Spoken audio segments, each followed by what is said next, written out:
రీతిగా మనం కూడా ఏ ఒక్క సంసారాన్ని కూలుస్తామా, ఎవరి మధ్యలో పుల్లలు పెడదామా అని చెప్పి మనం చూస్తుంటామంట. మరీ ముఖ్యంగా ఏం చేస్తారంటే ఇద్దరికిన మాట్లాడుకున్నాడు ఇష్టమైన ఫ్రెండ్స్, వాళ్ళిద్దరు మాట్లాడుకోవడం ఇంకొక వ్యక్తికి ఇష్టం ఉండదన్నమాట. మరి ఆడవాళ్ళ మధ్యలో ఏం చేస్తారు తెలుసా, వీళ్ళు వాళ్ళిద్దరు మాట్లాడుకుంటే ఏం చేస్తారంటే ఆమె చూస్తుందన్నమాట. చూసి ఎవరైనా పలకరించడానికి రోడ్డు మీద వాళ్ళ ఆయనని ఏమో కళ్ళతో గిన చూసినట్టు చాలు, నేనా అవతో మాట్లాడుతున్నాను కథ ఆ సంసారం వాడికి క్లోజ్. ఇట్లాంటి పనులు మనం దయచేసి చేయకూడదు. అయితే ఈ యొక్క జక్కయ్య గారు ఏంటంటే ఆ గ్రామంలో ఉన్న వాళ్ళ దగ్గర అందరి దగ్గర కూడా పన్నులు వసూలు చేసేవాళ్ళంట, అధిక పన్నులు. ఈ యొక్క జక్కయ్య గారు ఆ యేసయ్యని చూడాలనే ఆనందంతో ఆ యొక్క మనస్తత్వం మాదిరిగానే ఆ యొక్క మేడి చెట్టుని ఎంచుకోవడం జరిగిందంట. హల్లెలూయా హల్లెలూయా. యేసువా వందనం, యేసువా స్తోత్రం, తండ్రి వందనం, తండ్రి స్తోత్రం, పరిశుద్ధుడా వందనం, పరిశుద్ధుడా స్తోత్రం. యేసు అతడుకు వచ్చినప్పుడు పైకి చూచి అతనితో, జక్కయ్య త్వరగా దిగిరము, ఈ దినము నేను నీ ఇంటిలో నుండా తలంచితిని అని చెప్పాను. జక్కయ్య కళ్ళు చూసి యేసయ్య, మరి అంత మంది ఉన్నా కానీ యేసయ్య కళ్ళు ఆ జక్కయ్య వైపే ఎందుకు మళ్ళీనాయి? ఎందుకంటే ఆడు ఉన్న అందరిలో కూడా పాపాత్ముడు ఎవరు? జక్కయ్య. ఎప్పుడైనా యేసయ్య కళ్ళు మొత్తం కూడా పాపాత్ములపై, నాలాంటి వాళ్ళపైనే ఉంటాయంట. హల్లెలూయా హల్లెలూయా. ఏ విధంగా అయితే ఈ గ్రామంలో యేసయ్య కళ్ళు నా పైన ఎలాగైతే ఉన్నాయో అదే మాదిరిగా జక్కయ్య పైకి ఆ యొక్క కళ్ళు మళ్ళటం జరిగిందంట. యేసయ్య యొక్క కళ్ళు ఆ యొక్క జక్కయ్యని చూసి, జక్కయ్య ఇక దిగిరా, ఈ రోజు నీ ఇంట్లో నేను విందు చేస్తా అనగానే ఆ జక్కయ్య ఆ పొట్టివాడు ఏం చేసింటే నాకు తెలిసి ఆ చెట్టు దూకుంటాడు. వెంటనే యేసయ్య మాట అనగానే వచ్చేసి కిందకు దిగి, సరే తండ్రి పోదాం పాండి, పోదా కూడా నా ఇంటికి వెళ్దాం కదా అని చెప్పేసి ఆ యేసయ్యని తీసుకొని పోవడం జరుగుతుంది. చదవమ్మా ఆ తర్వాత ఏం జరిగింది? అతడు వెంటనే దిగి వచ్చి ఆనందముతో ఆయనకు స్వాగతము పలికెను. ఇది చూచిన వారందరూ ఈయన పాపి యొద్దకు అతిథిగా వెళ్ళెను అని సనుకు కొనసాగిరి. ఏం చేస్తున్నారు అక్కడ చూసే వాళ్ళంతా కూడా, ఈ యొక్క జక్కయ్యని యేసయ్య పిలవటం ఏంది, ఈ నవీన్ యేసయ్య పిలవటం ఏంది, ఆమెను యేసయ్య పిలవటం ఏంది, ఇంకొక ఆయన యేసయ్య పిలవటం ఏంది? వీళ్ళంతా పాపాత్ములు కదా, కరుణను కట్టిన తీవ్రవాదులు కదా. ఈ మఠంపల్లి గ్రామానికి వీళ్ళని దేవుడు పిలవటం ఏంది? ఈ యొక్క ట్యాక్స్ కలెక్టర్ అధిక బిల్లులు వసూలు చేసే ఈ జక్కయ్య గారిని యేసయ్య పిలవటం ఏంది? ఆయన ఇంటికి పోయి విందు ఆరగించడం ఏంది అని చెప్పి వారిలో వాళ్ళు సలుపుకుంటున్నారంట. హల్లెలూయా హల్లెలూయా. ఈ యొక్క జీవితంలో కూడా యేసయ్యకి చాలా ఇష్టము అంటే, ఎందుకంటే ఏ బిడ్డ కూడా నశించిపోవడం యేసయ్యకి ఇష్టం లేదంట. ఎక్కువ మనలాంటి వాళ్ళంటేనే తండ్రికి ఇష్టం అంట. ఆ జక్కయ్య మాదిరిగా మనం కూడా జీవిస్తున్నాం కాబట్టి ఎప్పుడైతే ఆ జక్కయ్య గారు ఆ దిగిరమ్మన్నప్పుడు అడావుడిగా ఆ చెట్టు దిగి వచ్చి తన యొక్క ఇంటికి తీసుకొని పోయే సమయంలో వీళ్ళందరూ కూడా ఆ యొక్క జక్కయ్య గారిని బట్టి వీళ్ళు అనుకుంటున్నారంట, యేసయ్య ఏంది, ఆ జక్కయ్య పాపాత్ముడైన ఆ జక్కయ్య ఇంటికి పోవడం ఏంది అని చెప్పి వీళ్ళు మాట్లాడుకుంటున్నారంట. హల్లెలూయా హల్లెలూయా హల్లెలూయా హల్లెలూయా. జక్కయ్య నిలబడి యేసుతో, ప్రభు, నేను నా ఆస్తిలో సగము పేదలకు దానము చేయుదును. ఒక్క నిమిషం. అయితే వెంటనే ఇక్కడ జక్కయ్య కాడ ఏమి యేసయ్య కూడా బోధించడం జరగలేదు, ఏ వాక్యము చెప్పడం జరగలేదు, ఏది కూడా 1 గంట 2 గంటలు ఆయన ఇంట్లో కూర్చొని యేసయ్య ఏ బోధ కూడా చేయలేదు. ఎప్పుడైతే యేసయ్య తన ఇంట్లో అడుగు పెట్టిండో కార్యము జరగటము స్టార్ట్ అయిపోయింది. ఆయనలో హృదయ పరివర్తన వచ్చేసింది. వచ్చేసి ఏమంటుండు, అయ్యా యేసయ్యా, నేను సంపాదించిన దానిలో సగభాగము నేను పేదలకి దానము చేస్తా. యేసయ్య మరి ఏది బోధించలేదు కదా అక్కడ. మరి ఆ జక్కయ్య మనసు ఏ విధంగా మారింది? ఎప్పుడైతే తను ప్రేమగా యేసయ్యని తను ఆహ్వానించిండో, నువ్వు కూడా ఎప్పుడైతే యేసయ్యని నీ హృదయలోకి ప్రేమగా కల్మషం లేకుండా నీ హృదయలోకి ఎప్పుడైతే ఆహ్వానిస్తావో, నీ కుటుంబంలో, నీ బిడ్డలలో, నీ యొక్క సంఘములో, నువ్వు ఉండే ప్రదేశం అంతటిలో కూడా ఆశీర్వాదం అవుతుందంట. ఆమేన్ హల్లెలూయా హల్లెలూయా. ఆ యొక్క యేసయ్యని ఆ జక్కయ్య ఏ విధంగా అయితే తన ఏది తప్పు లేకుండా ప్రేమపూర్వకంగా ఏ విధంగా అయితే ఆహ్వానించిందో తన ఇంటిలోకి, వెంటనే కార్యము జరగటము స్టార్ట్ అయిందంట. ఏమంటుండో ఆ సమయంలో, దేవా నాకున్న ఆస్తిలో సగభాగము నేను పేదలకి పంచి పెడతా అంటున్నా. యేసయ్య ఏం పంచి పెట్టమని చెప్పలేదే జక్కయ్యకి. హల్లెలూయా. ఈ వాక్యము మనం చాలాసార్లు చదివి ఉంటాము, చాలాసార్లు విని ఉంటాము. మన ఫాదర్ గారు చెప్పడం వల్ల అయితే ఇంకో ఇతరుల బోధకులు చెప్పడం వల్ల మనం చాలాసార్లు వింటాం, కానీ దాన్ని గ్రహించమన్నమాట. హల్లెలూయా. అక్కడ మనం గ్రహించాల్సింది ఏంది, యేసయ్య అక్కడ ఎలాంటి బోధ చేయలేదు. జస్ట్ ఆయన ఇంట్లోకి వెళ్ళినంత వరకే. ఆయన వెళ్ళటంతోనే ఈయన మనసు మారిపోయింది. హల్లెలూయా. మాదిరిగా నువ్వు ఎప్పుడైతే యేసయ్యని నీ హృదయంలోకి ఆహ్వానిస్తావో నీవు కూడా ఆ జక్కయ్య మాదిరిగా మారిపోతావు. హల్లెలూయా. హల్లెలూయా. నేను ఎవరికైనాను అన్యాయం చేసినచో 4 రెట్లు అతనికి ఇచ్చివేయదును అని చెప్పాను. ఏం చెప్తుండు? నేను ఎవరికైనా అన్యాయంగా ఏదైనా సొమ్ము తీసుకొని ఉండొచ్చు తండ్రి, వారికి 4 రెట్లు నేను ఇచ్చేస్తా అంటుండు. దీన్ని బట్టి మనకి ఏమర్థం అవుతుందంటే, జక్కయ్యకి ఆల్రెడీ దేవుని గురించి తెలుసు. పాత నిబంధనలోకి వెళ్ళినట్టయితే 4 భాగాలు మనల్ని ఎవరికైనా అన్యాయం చేసిన వాళ్ళకి ఇచ్చేయమని చెప్పి దేవుడు చెప్పిండు అక్కడ.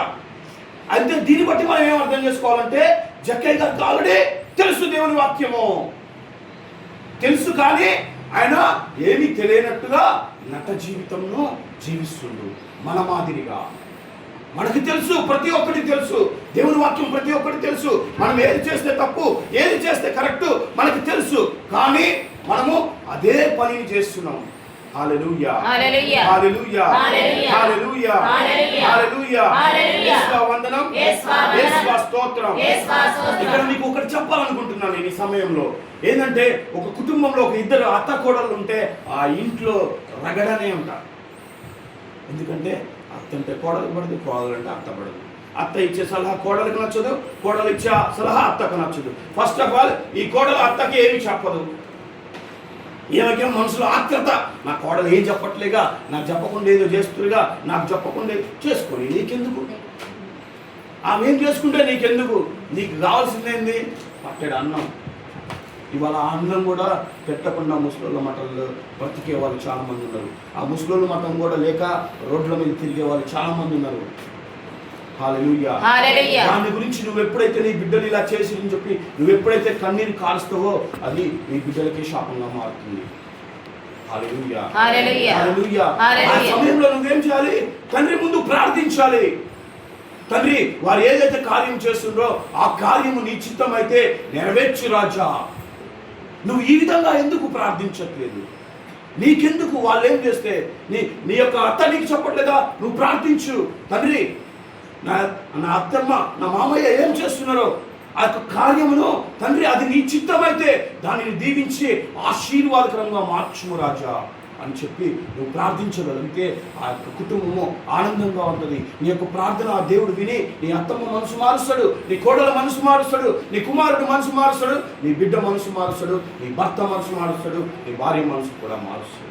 హల్లెలూయా. హల్లెలూయా. యేసువా వందనం. ఏ విధంగా అయితే ఆ యేసయ్య ఆ జక్కయ్య ఇంట్లో అడుగు పెట్టగానే ఆ జక్కయ్య మనసు ఏ విధంగా అయితే మారిందో అట్టి రీతిగా ఈ కుటుంబంలో ఉన్న ప్రతి ఒక్కరి ఒక మనసు కూడా మార్చగలిగిన దేవుడు. హల్లెలూయా. హల్లెలూయా. ఎందుకంటే నిన్ను నన్ను ఆయన యొక్క రూపంలో సృజించుకొని ఆయన యొక్క రక్తమును వెలగానిచ్చి మనల్ని ఈ యొక్క భూమి మీద మనల్ని కొనుక్కున్న వ్యక్తి, ఏకైక వ్యక్తి యేసయ్య మాత్రమే. హల్లెలూయా. హల్లెలూయా. హల్లెలూయా. ఇక్కడ మీకు ఒక సంఘటన చెప్పాలనుకున్నా, నేను రాత్రి కూడా చెప్పా, కొంతమంది మిస్ అయ్యారు కాబట్టి చెప్పాలనుకుంటున్నా. హల్లెలూయా. హల్లెలూయా. ఫస్ట్ దివ్య బలి పూజ చేసింది ఎవరో తెలుసా మీకు? మరియ తల్లి. హల్లెలూయా. ఏ విధంగా అంటే అప్పటిలో సున్నతి అనే కార్యక్రమం ఉండేది. ఆ సున్నతి అనే కార్యక్రమం ఎప్పుడైతే మరియ తల్లి తన బిడ్డకు చేయించిందో అప్పుడు తన యొక్క రక్తము ఈ భూమి మీద చిందబడింది. హల్లెలూయా. హల్లెలూయా. ఫస్ట్ దివ్య బలి యాగం అది. హల్లెలూయా. ఏ యొక్క తర్ఫీదు పొందిన ఏ సేవకుడు కూడా చేయలేదు. ఫస్ట్ చేసింది మరియ తల్లి. రెండో యొక్క దివ్య బలి పూజ మరియ తల్లి తన యొక్క కుమారుని మనందరి కొరకై ఆ యొక్క శిలువ మ్రాను మీద త్యాగము చేసి ఆ రక్తమును బలిగా మనకి అర్పించబడింది అమ్మ వల్ల. హల్లెలూయా. హల్లెలూయా. అటువంటి అమ్మని మనము దూషిస్తున్నాము. హల్లెలూయా హల్లెలూయా హల్లెలూయా హల్లెలూయా యేసువా వందనం యేసువా వందనం యేసువా స్తోత్రం యేసువా స్తోత్రం తండ్రి వందనం తండ్రి వందనం చదవమ్మా. అందుకు యేసు ఆ. నేడు ఈ ఇంటికి రక్షణ వచ్చినది ఆ. ఏలైనా ఆ. ఇతడును అబ్రహాము కుమారుడే ఆ. మనుష్య కుమారుడు తప్పిపోయిన దానిని వెతికి ఆ. రక్షించుటకు వచ్చి ఉన్నాడు ఆ. అని అతనితో ఇక్కడ ఏం చెప్పాను. చెప్తుందో ఈ కుటుంబానికి ఈ రోజుతో రక్షణ వచ్చింది.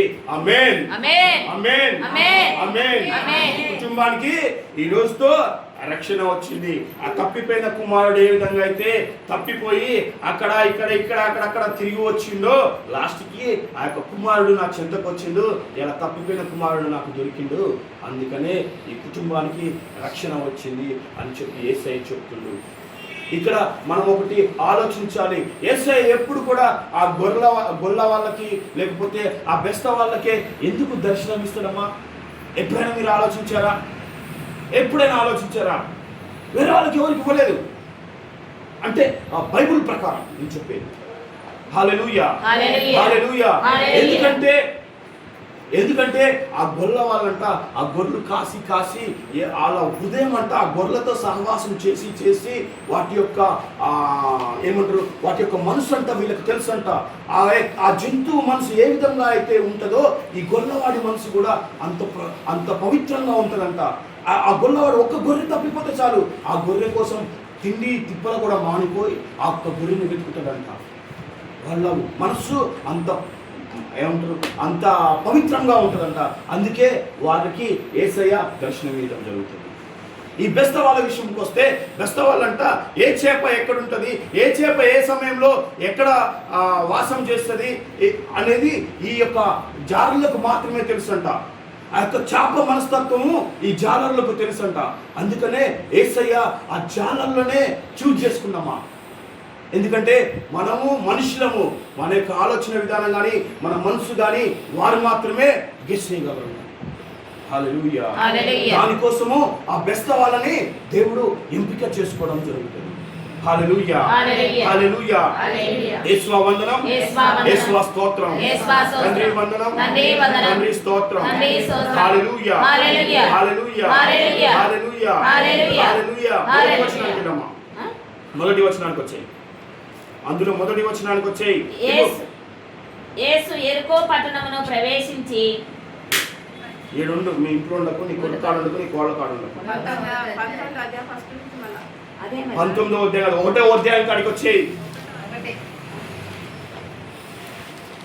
ఈ వంతుల 4 సంవత్సరాలు నేర్పించినా కానీ అంతే.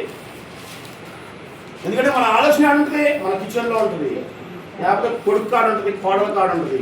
చెప్పినా కదా మొన్నటి దినాన. హల్లెలూయా.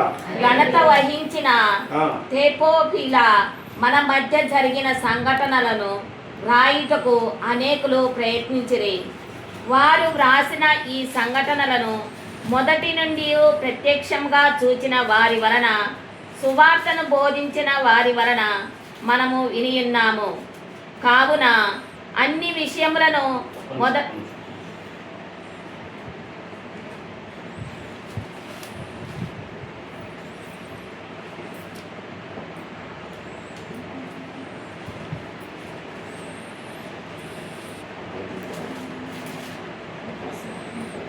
నువ్వేం చదువుతున్నావు? లూకాసు వార్త చదువుతున్నా?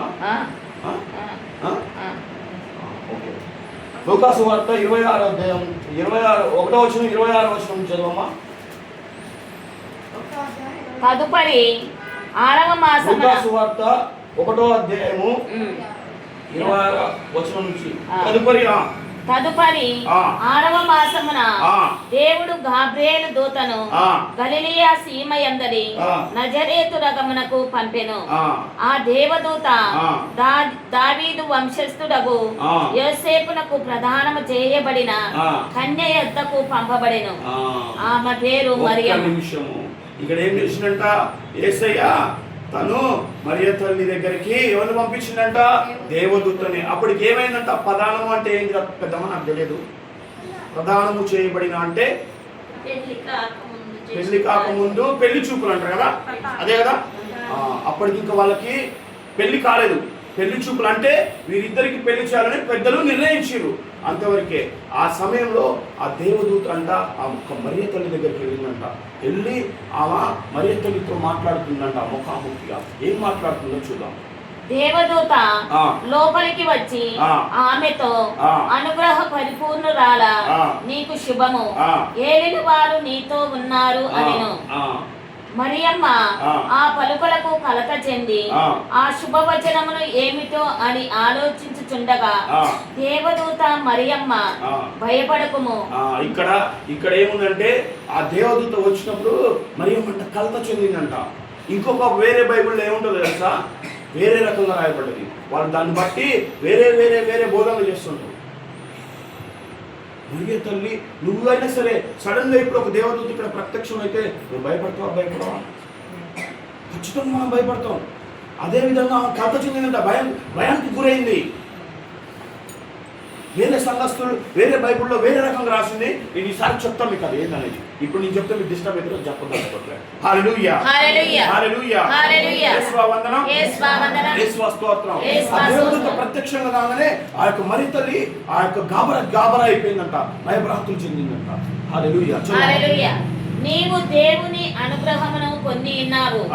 ఇదిగో నీవు గర్భము ధరించి కుమారుని కనిదవు. ఆ శిశువునకు యేసు అని పేరు పెట్టుము. ఆయన మహానీయుడై మహోన్నతుని కుమారుడని పిలువబడును.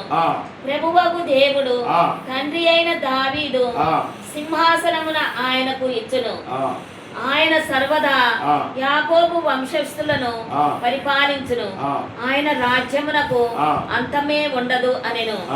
అంతటా మరియమ్మ, నేను పురుషుని ఎరుగను కదా, ఇది ఎట్లు జరుగును అని దూతను ప్రశ్నించెను. ఇక్కడ ఏం చెప్తుంది? అయ్యా, మరి నేను పురుషుని ఎరగను, నేనేం గర్భవతిని అవుతా అని చెప్తున్నావు, ఇది ఏ విధంగా జరుగుతుంది అన్నప్పుడు ఇక్కడ సైంటిఫిక్ కూడా రుజువు చేయబడింది. ఒక మనిషికి 46 క్రోమోజోమ్లు ఉంటాయంటమ్మా. ఒక మనిషికి తల్లి నుంచి 26 వస్తాయంట, తల్లి నుంచి 23 వస్తాయంట, తండ్రి నుంచి 23 వస్తాయంట. మొత్తం కలిపితే 46 క్రోమోజోమ్లు ఉన్నాయంట ఒక మనిషికి. కానీ యేసయ్యకి ఎన్ని ఉన్నాయి తెలుసా? 2 ఉన్నాయి. ఒకటి తన తల్లి నుంచి వచ్చింది, ఇంకొకటి తన తండ్రి నుంచి వచ్చింది, పవిత్రాత్మ దేవుని నుంచి వచ్చింది. హల్లెలూయా, హల్లెలూయా, హల్లెలూయా. ఇంతకన్నా వాస్తవాలు మనకి ఏం కావాలి? సైంటిస్టు సైతం కూడా ఆశ్చర్యపోయారంట ఆ యొక్క యేసయ్య యొక్క బ్లడ్ సెల్స్ ని ఆ యొక్క ల్యాబ్ లో టెస్ట్ చేసినప్పుడు. ఇది సైంటిఫిక్ గా వాస్తవంగా రుజువు చేయబడిన విషయము. హల్లెలూయా, హల్లెలూయా, హల్లెలూయా. ఈ భూమి మీద ఏ మనిషి గాని ఏ జంతువు గాని 2 క్రోమోజోములతో లేరంట. హల్లెలూయా, హల్లెలూయా, యేసువా వందనం, యేసువా స్తోత్రం. అందుకు ఆ దూత ఇట్లనెను, పవిత్రాత్మ నీపై వేంచేయును, సర్వోన్నతుని శక్తి నిన్ను ఆవరించును. అందుచేత ఆ పవిత్ర శిశువు దేవుని కుమారుడు అని పిలువబడును. నీ చుట్టమగు ఎలిజబెతమ్మను చూడుము, ఆమెకు వయసు మళ్ళినది కదా, గుడ్రాలైన ఆమె గర్భము ధరించి ఇది 6వ మాసము. ఏం చెప్తుంది? నువ్వు చూడు, నా దేవుని యొక్క శక్తి చూడు. ఆమెకి ఆ యొక్క నమ్మకం కోసము ఈ యొక్క ఎలిజబెతమ్మను ఎత్తి చూపుతుంది అనమాట దేవత. ఆ దేవదూత ఏం చెప్తుంది? నీ యొక్క ఎలిజబెతమ్మ, నీ స్నేహితురాలైన ఎలిజబెతమ్మను చూడు, ఇప్పటికీ గర్భం దాల్చి 6 నెలలు అవుతుంది అని చెప్పి ఈ యొక్క వర్తమానాన్ని ఆ యొక్క మరియ తల్లికి ఈ యొక్క దేవదూత చెప్తుందంట. అప్పట్లో ఒక గ్రామం నుంచి ఒక గ్రామానికి వెళ్ళాలంటే చాలా దూరం ఉండేదంట. అప్పట్లో ఫోన్లు లేవు, ఇంకోటి లేదు, కాలు నడకన లేదంటే గుర్రాల మీద వెళ్ళిపోవాలి. అప్పుడు దాకా కూడా మరియ తల్లికి తెలియదు ఎలిజబెతమ్మ గర్భం ధరించిందని. దేవదూత ఆ ఒక్క వర్తమానాన్ని చెప్తుందనమాట మరియ తల్లికి. ఆ యొక్క వర్తమానాన్ని విన్న తర్వాత మరియ తల్లి ఏం చేసిందో చూద్దామమ్మా. చదువు. ఏలైనా దేవునికి అసాధ్యమైనది ఏదీనూ లేదు. అంతటా మరియమ్మ, ఇదిగో నేను ప్రభు దాసురాలను, నీ మాట చొప్పున నాకు జరుగును గాక అనెను. అంతటా ఆ దేవదూత వెళ్ళిపోయెను. ఆ దినములలో మరియమ్మ యూదా సీమలో పర్వత ప్రాంతము గల ఒక పట్టణమునకు త్వరితముగా ప్రయాణమైపోయెను. ఏం చేసిందండి మరియ తల్లి? ఇంకా ఎలిజబెతమ్మను చూడాలి, ఆనందం ఆగట్లేదు, ఉత్సాహం ఉంది. ముసలి ప్రాయంలో వాళ్ళకి దేవుడు బిడ్డలను అనుగ్రహించిండు. ఏం చేయాలి? ఇంకా నా యొక్క స్నేహితురాల్ని నేను చూడాలి. మరియ తల్లికి ఆతృతగా ఉంది.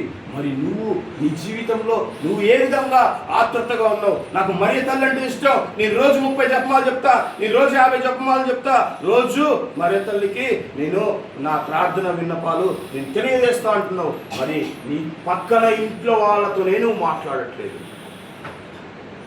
మరి నీ యొక్క ప్రార్థన ఆ మరియ తల్లి ఎలా ఆలకిస్తుంది? ఆలకించిన ప్రార్థనను యేసయ్యకి ఏ విధంగా చెప్తుంది? తన యొక్క కుమారుడి చెంతకు ఏ విధంగా చేరవేస్తుంది? ఇక్కడ మన మరియ తల్లిని చూసి చాలా నేర్చుకోవాలి. ఆమె పరుగున నా యొక్క స్నేహితురాలు గర్భం ధారించింది, ఎన్ని కష్టాల్లో ఉందో ఈ సమయంలో ఆమెకి ఎవరైనా సేవ చేస్తుందో లేదో అని ఆతృతగా పరిగెడుతుందంట ఆ కొండల్లో, గుట్టల్లో, రాళ్ళల్లో. మరి నీవు నీ యొక్క బంధువుల కోసము, నీ యొక్క స్నేహితుల కోసము, నీ స్నేహితులు నీ బంధువులు పక్కన పెట్టు, నీ యొక్క తల్లిదండ్రుల కోసము, నీ యొక్క అత్తమ్మమ్మల కోసము, నీ యొక్క బిడ్డల కోసము నువ్వు ఏ విధంగా పరిగెత్తుతున్నావు? ఒక ఇంట్లో ఉంటే చాలు, తండ్రి మాట్లాడుకోడు, కొడుకు మాట్లాడుకోడు, అత్త మాట్లాడుకోదు, కోడలు మాట్లాడుకోదు. మరి నీకే విధంగా వస్తే ఆశీర్వాదాలు? నువ్వు ఈ రీతిగా ఉంటే నువ్వు ఎన్ని జపమాలలు చెప్పి ఏం సుఖము? ఎన్ని పూసలు తిరిగేసి నువ్వు ఇంట్లో కూర్చొని ఏం సుఖము? ఎన్ని రాసి ఏం సుఖము? నేను 4 కోట్లు రాసినా, 5 కోట్లు రాసినా ఇదేం రామకోట? హిందువులు రాస్తారు. ఏం సుఖము? నువ్వు మారినప్పుడు నువ్వు ఎన్ని రాసి ఏం సుఖము? ఇంట్లో 4 మనుషులతోనే నువ్వు చక్కబడినప్పుడు నీ యొక్క జీవితం ఎక్కడికి వెళ్తుంది? నువ్వెన్ని పూసలు తిప్పేసినా వ్యర్థమంట ఆ ప్రార్థన. మరి తల్లి పరుగున ఉరుకుతుంది ఆ కొండల్లో, గుట్టల్లో, రాళ్ళల్లో. మరి నువ్వే విధంగా ఉరుకుతున్నావు? హల్లెలూయా, హల్లెలూయా, హల్లెలూయా. అమ్మ నా బోధన కొంచెం కఠినంగా ఉంటుంది, స్ట్రాంగ్ ఉంటుంది. ఎవరేమనుకోవద్దు, ఎవరేమనుకున్నా నేను చెప్పాలనుకున్నా నేను చెప్పేస్తున్నా. ఏసే ఏది చెప్పాలనుకున్నా చెప్పిస్తాడు అంతే. ఆమె జకరియా ఇంటిలో ప్రవేశించి ఎలిజబెతమ్మకు వందన వచనము పలికెను. ఏం చేసిందంట? ఇంక ఎలిజబెతమ్మ ఇంటికి వెళ్ళిపోయి ఇంకా ఆమెకి వందన వచనం పలుకుతుంది. ఆ శుభవచనములు ఎలిజబెతమ్మ చెవిని పడగానే ఆమె గర్భమందలి శిశువు గంతులు వేసెను. అమ్మా ఎలిజబెతమ్మ చెప్పిందంట, అమ్మా నీ గర్భం దాల్చినా అని చెప్పంగానే మరియ తల్లి చెప్తుందంట, నాకు కూడా దేవదూత ప్రత్యక్షమైండు, నువ్వు కూడా గర్భం ధరిస్తావు అని చెప్పి ఆ యొక్క ఎలిజబెతమ్మకు చెప్పంగానే ఈ బాప్తిజం యోహాను కడుపులో గంతులు వేయడం స్టార్ట్ చేసిందంట ఆనందానికి. హల్లెలూయా, హల్లెలూయా, హల్లెలూయా. యేసువా వందనం, యేసువా వందనం, యేసువా స్తోత్రం, యేసువా స్తోత్రం. తండ్రి వందనం, తండ్రి వందనం. చదవమ్మా. ఆమె పవిత్రాత్మచే పరిపూర్ణురాలయ్యెను.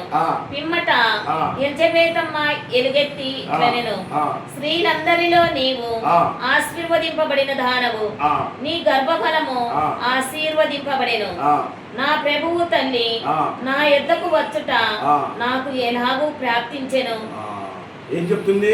నువ్వు స్త్రీలందరిలో పరిపూర్ణురాలివి తల్లి, నువ్వు దేవుని అభిషేకించబడ్డ బిడ్డవి, ఒక దేవుని యొక్క తల్లివి, నువ్వు నా దగ్గరికి నువ్వు రావటం ఏంది తల్లి? మరియ తల్లి ఇక్కడ మనం ఏం గమనించాలమ్మా, ఏం ఆలోచించాలంటే ఒక దేవుని యొక్క తల్లి తనను తను తగ్గించుకొని తన యొక్క దేవుని యొక్క తల్లి అనే ఆలోచన లేకుండా తన యొక్క స్నేహితురాలు ఆపదలో ఉంది, కష్టంలో ఉంది అని చెప్పి పరుగున వెళ్ళింది. మరి నీవు నేను ఏ విధంగా వెళ్తున్నాం? నీవు నేను ఏ విధంగా జీవిస్తున్నాం? హల్లెలూయా, హల్లెలూయా, హల్లెలూయా, హల్లెలూయా, హల్లెలూయా, హల్లెలూయా. మనం మరియ తల్లి అంటే మాకు ఇష్టం అని చెప్పుకోవడం కాదు, ఆ యొక్క మరియ తల్లిని మనం ఎత్తి మనలో చూపించాలి.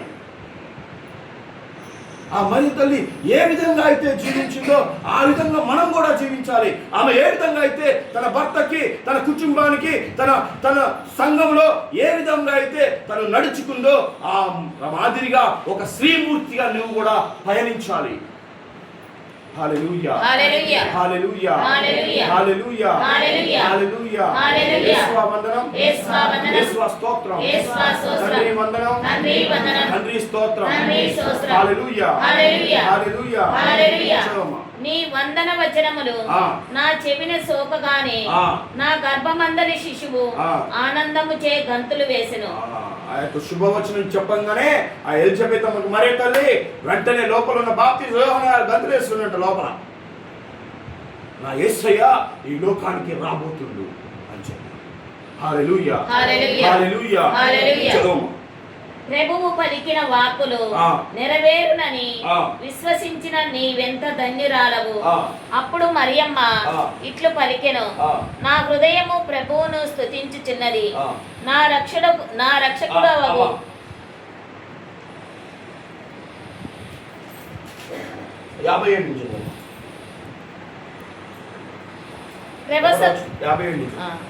ప్రసవ కాలము రాగానే ఎలిజబెతమ్మ కుమారుణ్ణి కనెను. ప్రభువు ఆమె యందు గొప్ప కనికరమును చూపినని విని ఇరుగు పొరుగు వారును బంధువులను ఆమెతో కలిసి సంతసించిరి. ఏమైందంట, ఇంకా ప్రసవ వేదన వచ్చిందంట ఎలిజబెత్ అమ్మకి. రాగానే ఏం చేసింది, అమ్మ డెలివరీ అయింది, కన్నది, బిడ్డను కన్నది. కానీ ఆ యొక్క బిడ్డని బాప్తిజం యోహాను గారు పుట్టడం జరిగింది. జరిగిన తర్వాత ఏం జరిగిందో మనం ఇక్కడ చూద్దామమ్మా. మీరు ఎవరు డిస్టర్బ్ చేయొద్దు, డిస్టర్బ్ కాకపోతే వచ్చిన వాళ్ళు బయట కూర్చుంటారు. 8వ నాడు ఆ శిశువునకు సున్నతి చేయవచ్చిరి. తండ్రి పేరును అనుసరించి జకరియా అను పేరు పెట్టదలచిరి. కాని బాలుని తల్లి వారితో అట్లు కాదు, యోహాను అని పేరు పెట్టవలయను అని పలికెను. అంతటా వారు, మీ బంధువులలో ఆ పేరు గలవారు ఎవరునూ లేరు కదా. ఇక్కడ మనం ఒకటి ఆలోచించాలి. ఏంటంటే అప్పట్లో వాళ్ళ ఆచారం ప్రకారం ఏంటంటే వాళ్ళ కుటుంబ వ్యక్తుల పేర్లు కానీ తండ్రి పేరు కానీ బిడ్డలకు పెడతారనమాట. ఇక్కడ ఏం చేస్తున్నారంటే ఆ యొక్క బాప్తిజం యోహాను గారి తండ్రి ఆయన జకరియా, ఆయన మూగవాడైపోయిండు. ఆ యొక్క దేవదూత ప్రత్యక్షమని మీరు తర్వాత చదవనమ్మా. నేను ఫార్గా చెప్పినట్టు చెప్తున్నాను అనుకున్నాను, తర్వాత చదువుకోండి దయచేసి, చాలా టైం తీసుకుంటాను. అయితే మీరు చదివినట్టయితే ఆ యొక్క తన యొక్క గొంతు అంతా మూగపోయిందంట. ఆ యొక్క దేవుని యొక్క ఆ యొక్క నీకు కొడుకు పుడుతులు అన్నప్పుడు ఆ యొక్క నమ్మలేదన్నమాట. ఆయన నమ్మకపోయేసరికి ఆ యొక్క దేవదూత శాపం పెట్టేసిందంట. పెట్టేసినప్పుడు ఆయన నోరు మూగపోతుందంట. జకరియా గారు మూగవాడైపోతాడంట. అయిపోయినప్పుడు ఏం జరిగిందో చూద్దాం. మరి ఇప్పుడు పేరు పెట్టాలంటే ఎవరు చెప్పాలా? ఒక తండ్రిగా ఆయన చెప్పాలి.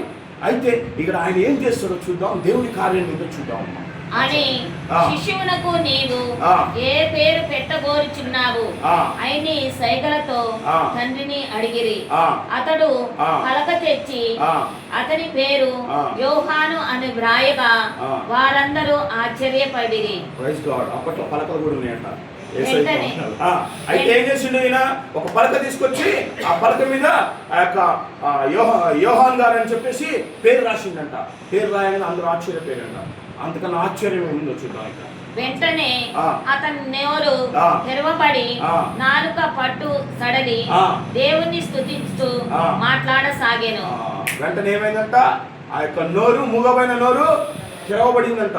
తెరవబడి ఆ యొక్క నోటితో నా కొడుకు పేరు యోహాను అని పెట్టుడు అని చెప్పేసి ఆయన మాట్లాడడం జరిగిందంట. ఎంత గొప్ప అద్భుతం ఇక్కడ. హల్లెలూయా, హల్లెలూయా, హల్లెలూయా. ఈ యొక్క కొత్త నిబంధన అనేది ఈ యొక్క యోహాను గారి రాకడ నుంచి యోహాను గారి నుంచి ప్రారంభమైందమ్మా. హల్లెలూయా, హల్లెలూయా. అప్పటికి మనకి 400 సంవత్సరాల పెద్దమ్మా. కొత్త నిబంధనకి పాత నిబంధన మధ్యలో గ్యాప్ నాకు కూడా కరెక్ట్ ఐడియా లేదు. అయిపోగానే జరగలేదు. 400 సంవత్సరాలు పట్టింది. ఓకే, 400 సంవత్సరాలు ఒక శ్రీమూర్తిని యేసయ్య ఎంపిక చేసుకోవడానికి 400 సంవత్సరాలు తీసుకున్న టైం. హల్లెలూయా, హల్లెలూయా. మరి ఈ యొక్క 400 సంవత్సరాల్లో మరియ తల్లి లాంటి ఒక తల్లి కూడా లేదమ్మా. మరియ తల్లిని ఎందుకు ఎంచుకునేసి, మరి అట్టి మరియ తల్లిని ఎందుకు దూషిస్తున్నాం? వాళ్ళు దూషిస్తుంటే మనం ఎందుకు నోరు మూసుకొని ఉంటున్నాం? నీ నోరు ఏమవుతుంది, నీ పెదవులు ఏమవుతుంది, నీ ఆలోచన ఎక్కడికి వెళ్తుంది? మరి నువ్వెందుకు కౌంటర్ ఇవ్వలేకపోతున్నావు? ఎందుకంటే నువ్వు భయపడుతున్నావు. ఎందుకంటే నీకు భయం అనేది నీలో ఉంది. హల్లెలూయా. దేవుని యొక్క బిడ్డలుగా మనం ఏ రోజు కూడా భయపడకూడదు. హల్లెలూయా, హల్లెలూయా. ఎన్నోసార్లు చెప్తుంది దేవుడు, మీరు భయపడకురి, మీరు భయపడకురి, నీకు తోడుగా నేనున్నా. నీకు తోడుగా నేనున్నా, ఏ నాడు కూడా మీ చెయ్యి నేను విడవనని చెప్తున్నా తండ్రి. హల్లెలూయా, హల్లెలూయా. మనం మాత్రం భయపడుతున్నాం. చదవమా. ఇరుగు పొరుగు వారు ఈ అద్భుతమునకు భయపడిరి. ఈ సమాచారము యూదియా పర్వత ప్రాంతములందటను వ్యాపించెను. ఈ విషయములను వినిన వారందరూ ఈ పసిబాలుడు ఎట్టివాడగును అని మనసులో అనుకొనిరి. ఏలైనా దేవుని హస్తము అతనికి తోడై ఉండెను. ఎవరి హస్తం తోడైందంట? దేవుని హస్తము ఆ యొక్క బాప్టిజం యోహాను గారికి తోడైందంట. మరి ఈ యొక్క బాప్టిజం యోహాను గారు ఎంతో మందికి జ్ఞానస్థానాలు ఇవ్వడం జరిగింది. హల్లెలూయా. యేసయ్య గారికి కూడా, మన యొక్క తండ్రి అయిన యేసయ్యకి కూడా ఆ యొక్క బాప్టిజం యోహాను గారే ఆ యొక్క బాప్టిజం ఇవ్వడం జరిగింది. హల్లెలూయా. అప్పట్లో ఏ తర్ఫీదులు లేవు కదా, అంటే నేను పక్కతో పట్టించాను. కొంతమంది బోధకులు ఇష్టం వచ్చినట్టు మాట్లాడుతున్నారని చెప్పి దేవుని యొక్క శక్తి బలము మనపై ఉన్నప్పుడు మనం బోధించగలుగుతాము, మనం మాట్లాడగలుగుతాము, మనం చెప్పగలుగుతాము. మనం చెప్పేది కూడా అర్థం కాని వాళ్ళకు కూడా అర్థం కాబడుతుందంట. హల్లెలూయా. అప్పట్లో ఆయన యొక్క అపోస్తులు బోధించినప్పుడు 18 భాషల్లో కూడా అక్కడ ఉన్న వారికి 18 భాషలకు చెందిన వాళ్ళు ఉండేవాళ్ళంట. అక్కడ ఆ ఏరియా ఆ ప్రీచింగ్లో వాళ్ళందరూ కూడా వాళ్ళ భాషలో అర్థం లేదంట. ఎట్లా? How it possible? దేవుని యొక్క బలము చేత, దేవుని యొక్క శక్తి చేత. నేను ఏ రోజు కూడా బైబిల్ మొత్తం స్టిల్ ఇప్పుడు కూడా నేను చదవలేదమ్మా. మరి నేను బోధించగలుగుతున్నంటే ఆ తండ్రి మహిమ, ఆ తండ్రి ఘనత ఆయనకే. నాకు ఏం లేదు. ఆయన నాలో వాసం చేయకుంటే నేను శూన్యము, నీవు కూడా శూన్యమే. ఆ శూన్యము నీకు అవసరమా? ఆ దేవుణ్ణి, ఆ యొక్క ప్రేమామూర్తిని నీలోకి ఆ జక్కయ్య గారు ఏ విధంగా అయితే ఆయన కుటుంబంలోకి ఆహ్వానించిందో అట్టి రీతిగా నీవు కూడా నీ యొక్క కుటుంబంలోనికి ఆహ్వానించు. నీ యొక్క హృదయం అనే ఆ యొక్క ద్వారమును తెరువును. హల్లెలూయా. అది ఏ విధంగా తెలవాలంటే నువ్వు చేసిన ప్రతి ఒక్క పాపపు క్రియను ఆయన ముందు గోసాడి రొమ్ములు బాదుకొని ఏడ్చుకుంటా ఆ తండ్రి ముందు మొరపెట్టి క్షమాపణ అడుగు.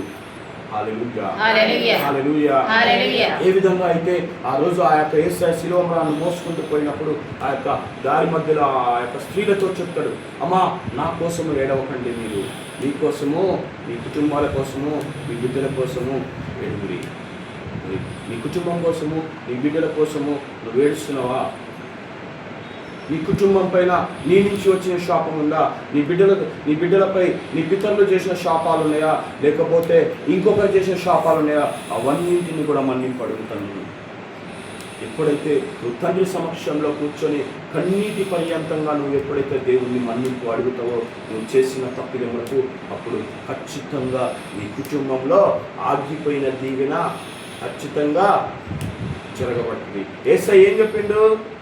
ఒక ద్వారము మూస్తే ఈ మనుషులు 7 ద్వారాలు నేను ఓపెన్ చేస్తాడు. అటువంటి నిజ దేవుడు మన దేవుడు. మరి నువ్వు ఆ యొక్క ద్వారాన్ని మూసే ఉంది, నువ్వు ఆ ఒక్క ద్వారాన్ని దేవునికి ఇచ్చి నీ యొక్క ద్వారాన్ని ఓపెన్ చేసి నీ హృదయంలోకి ఆయన ఆహ్వానిస్తే 7 ద్వారాలు నీ కోసం తెరుస్తాడంట నా యేసయ్య. హల్లెలూయా, హల్లెలూయా. ఈ సమయంలో నీకు అటువంటి ఆశీర్వాదం కావాలా బిడ్డ? అడుగు తండ్రిని, గోసాడు ఆయన ముందు అడుగు, రొమ్ములు బాదుకొని ఏడ్చుకుంటూ అడుగు. ఈ సమయంలో నువ్వు చేసిన ప్రతి ఒక్క తప్పిదముల నుంచి, ఆ శాపము నుంచి, పాపము నుంచి నిన్ను శుద్ధిగా ఉంచమని అడుగు. హల్లెలూయా, హల్లెలూయా. యేసువా వందనం, యేసువా స్తోత్రం, తండ్రి వందనం, తండ్రి స్తోత్రం. మళ్ళా ఒక క్వశ్చన్ అడగాలనుకుంటున్నా ఇక్కడ. మేలైన మాసము ప్రత్యేకంగా మరియ తల్లికి మనం ఎందుకు ఇస్తామో ఖచ్చితంగా నెక్స్ట్ ప్రీచింగ్లో ఖచ్చితంగా మీరు సర్చ్ చేయండి. మీరు ఎవరినైనా అడగండి, ఏదైనా చేయండి, నాకు ఆన్సర్ ఇవ్వాలి. అప్పుడు దాకా నేను చెప్పను. సస్పెన్స్ సీరియల్లో సస్పెన్స్లే ఉంటాయా? దేవుని దగ్గర కూడా సస్పెన్స్లు ఉంటాయి. హల్లెలూయా. ఆ సీరియల్ అయితే మనం సస్పెన్స్ నెక్స్ట్ వీక్ ఎప్పుడు వస్తా అని చూస్తాం కదా. మీరు దేవుని విషయంలో మనం ఎందుకు చూడట్లే? ఇప్పుడు దాకా మీరు ఎప్పుడైనా ఆలోచించినా ఈ మాసము ఎందుకు మరియ తల్లికి మనం ప్రత్యేకంగా ఈ మాసంలోనే మనం ఎందుకు మరియ తల్లికి ఇస్తున్నామని? హల్లెలూయా, హల్లెలూయా, హల్లెలూయా, హల్లెలూయా, హల్లెలూయా.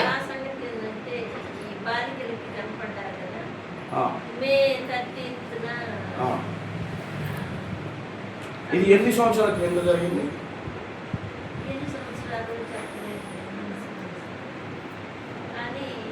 ఒక్కసారి ఈ యొక్క మే నెల మాసము నేను హింట్స్ కూడా ఇస్తున్నా. ఈ యొక్క మే నెల మాసము ఎన్ని సంవత్సరాల కింద నుంచి ప్రారంభమైందని సర్చ్ చేయండి, మీకు దొరుకుతుంది. హల్లెలూయా.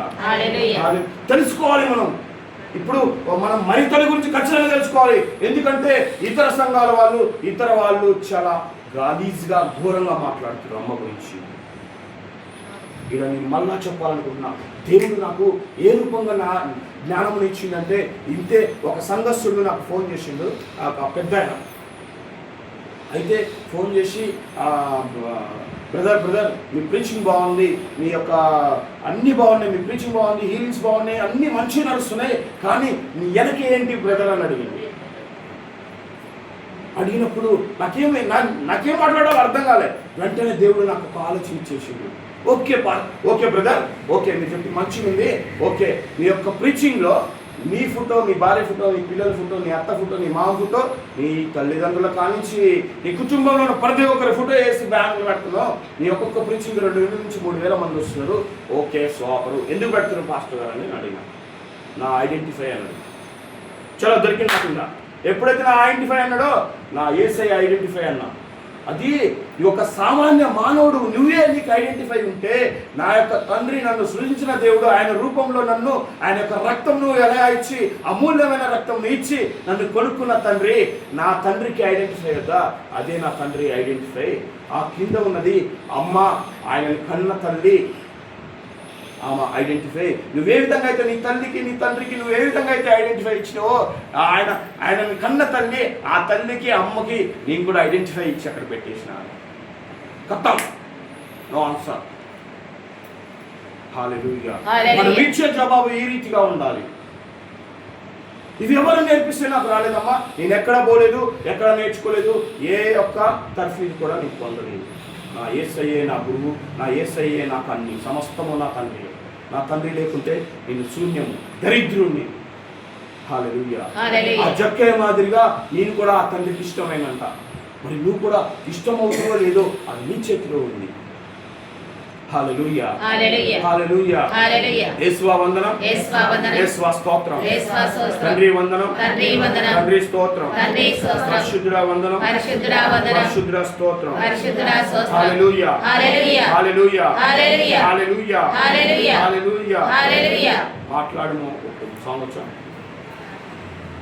మాట్లాడుము.